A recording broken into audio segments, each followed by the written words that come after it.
Hello everyone, welcome to Sango Insight. I'm your host, Fabi Abdurrahman Mohammed. Yesterday, we were tackling the issue of imports and exports.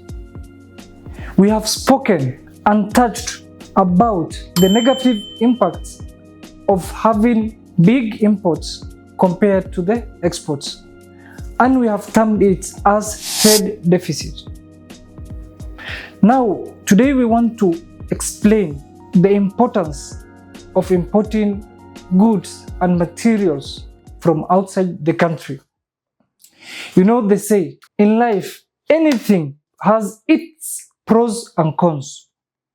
The pros: number one, access to goods which are not produced locally.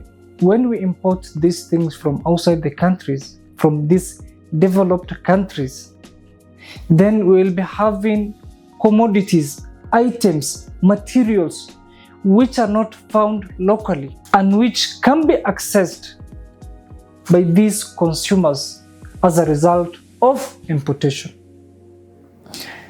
Number two, access to advanced high technology and machinery. Our country, Kenya, is not as much as developed like compared to countries like China, Turkey, Singapore. Though some 60 years ago we were on the same place, but I don't know where the rain beat us. They are now much ahead of us until we do something and we up the ante so that we may reach them. Vision 2030 is behind the door, and as a country, if we speak sincerely, are we on the right track to attain our Vision 2030? That is a question I'm imposing to you who is watching us, to you who is a citizen of this country, to you who is a teacher, to you who is a doctor, to you who is an engineer, to you who is a politician.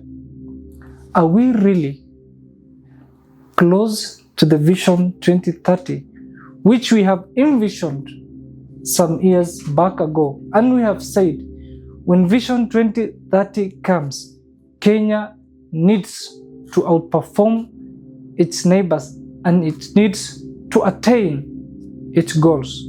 And we need to be like Singapore and other developed countries. Now back to the topic. Number three, access to variety of goods and options. When goods are only produced here locally, then we don't have options. We just consume things which have been produced locally. For example, we have tea here, which is produced just here in Mount Kenya region. But sometimes we can get tea from other countries which have different scents, different taste, different scent, everything. You see, variety, options. So it breaks the monotony that we don't consume things which are only produced at home. We also need goods and commodities from international countries and also our neighboring countries. Number four, which is last but not the least, is that when we import goods from outside countries, then we're strengthening the international trade and relationship. How? Now, if we import goods from China, it means we have some relationship with China.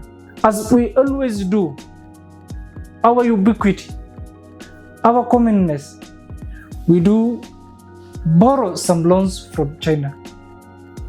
But if we didn't have a trade relationship with China, then it will be hard for us to get those loans.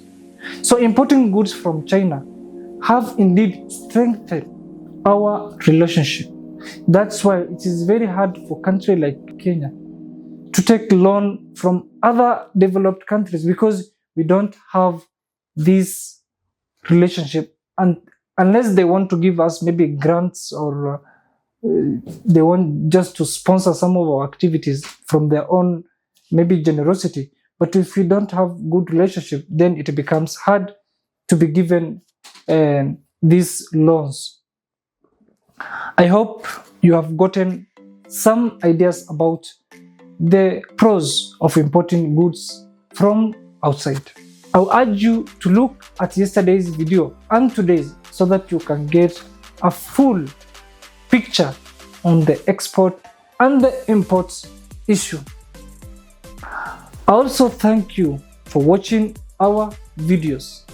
Kindly subscribe to our YouTube channel, hit the like button, and leave us a comment on the issue of import and export and how they affect you as common Wanjiku. Thank you so much.